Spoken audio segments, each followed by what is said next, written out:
歡迎嚟到讀聽新聞，以下內容來自12月12日 Unwire.hk。Uber 行政總裁接受彭博訪問嘅時候指出，預計明年底喺超過10個市場推出自動駕駛的士服務，當中有可能包括香港同埋日本。目前正同當地嘅監管機構討論自動駕駛的士嘅相關規定。Uber 同埋百度喺7月公布長期合作計劃，期望喺中美以外多個市場透過 Uber 平台推出無人駕駛的士服務。首階段將會聚焦亞洲同埋中東地區。目前 Uber 已經喺多個城市提供或者試行自動駕駛的士服務，並且計劃喺未來1-2年內大幅擴展，目標係喺明年底喺超過10個市場落地 Robotaxi 服務。現階段多數服務仍然處於有安全員在場或者試營運階段，但係部分市場已經開始推行全無司機嘅商業營運。Uber 目前透過唔同嘅合作夥伴喺多個城市提供自動駕駛的士或者自動駕駛出行選項。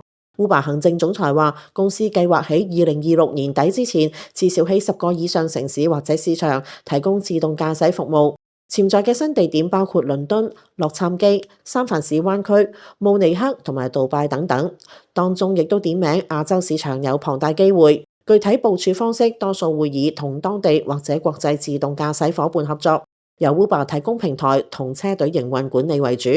Uber 採用平台加多夥伴策略，同多間自動駕駛公司合作，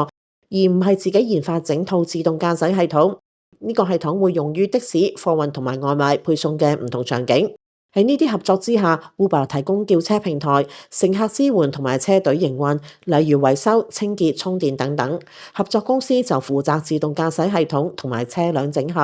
而喺中東，除咗阿布扎比同埋杜拜， Uber 同埋 Pony AI 嘅合作計劃今年稍後先喺另一個中東關鍵城市推出 Robotaxi 試點，之後再擴展去更多國際市場。初期同樣會配備安全員，之後就會走向全自動商業營運。喺歐洲 ，Uber 同埋 WeRide 嘅擴展協議睇到未來5年之內會涵蓋多個歐洲城市，令到歐洲成為 Uber 自動駕駛佈局嘅新重心之一。